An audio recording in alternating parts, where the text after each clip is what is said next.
2024 na kung saan sa ngayon ay patuloy pa rin natin na binabantayan ang dalawang bagyo na nagpapalakas na nga po ng habagat na nasa silangan at kanluran po ng ating bansa.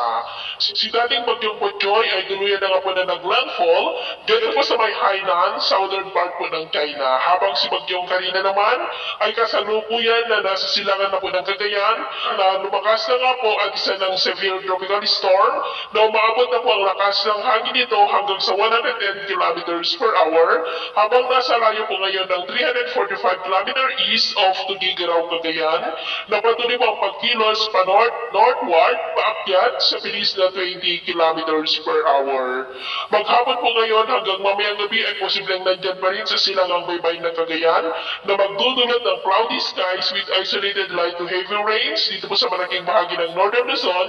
dahil sinasabayan pa po yan ng habagat. Bukas, araw ng Martes, posibleng lalakas na po yan into typhoon category habang nasa silangang baybay na po ng mga isla ng extreme Northern Luzon. At pagsapit ng Miyerkules, posibleng lalakas po yan into super typhoon habang nasa silangan na po ng Taiwan at posibleng pagsapit ng Huwebes, makalabas na po yan sa ating area of responsibility at nagbabanta na tumbukin po ang eastern part ng China. Pero kahit hindi po yan mag-landfall sa limang bahagi ng ating bansa ay pinapalakas naman po nitong habagat na nagpapaulan na nga po, nagsimula na magpaulan ngayong madaling araw dito po sa malaking bahagi ng Luzon. Whole week, this week ay isahan natin ang mataas na tsansa ng mga pag-uulan sa malaking bahagi ng kanluran ng Luzon, lalo na dyan sa may Ilocos Region, Cordillera, Central Luzon, Metro Manila, Calabarzon, Mimaropa, maging po sa ilang bahagi ng Western Visayas. At sa lagay ng ating panahon, ngayong madaling araw ay may mga isolated to heavy rains na nga po dito sa malaking bahagi ng Northern Luzon,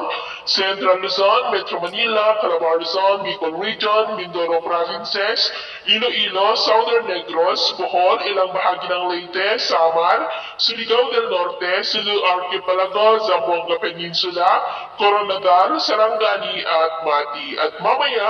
ay maayos naman ang panahon sa malaking bahagi ng Visayas at Mindanao, pero dito po sa may Luzon, posible pa rin ang mga isolated light to heavy rains sa malaking bahagi pa rin ng Northern Luzon, Central Luzon, Metro Manila, Calabarzon, Mindoro Provinces, Northern Palawan, ilang bahagi ng Antique, Southern Negros, ilang bahagi ng Leyte, Samar, Sulu Archipelago, Zarangani, Zamboanga at Mati. At mamayang hapon, mas maraming lugar na muli dito sa ating bansa makakaranas ng light to heavy rains, lalo na po dito sa malaking bahagi ng Luzon, kaya mag-ingat pa rin po tayo sa mga banta pa rin ng mga pagbaha at pagguho ng lupa. At sa atin naman po mga baybayin, iwasan na po muna natin ang papalaot sa ng baybayin po ng Palawan at Occidental Mindoro dahil sa habagat ay posibleng aabot ang mga alon dyan hanggang sa 2 to 2.5 meters height. At dahil naman kay Bagyong Karina,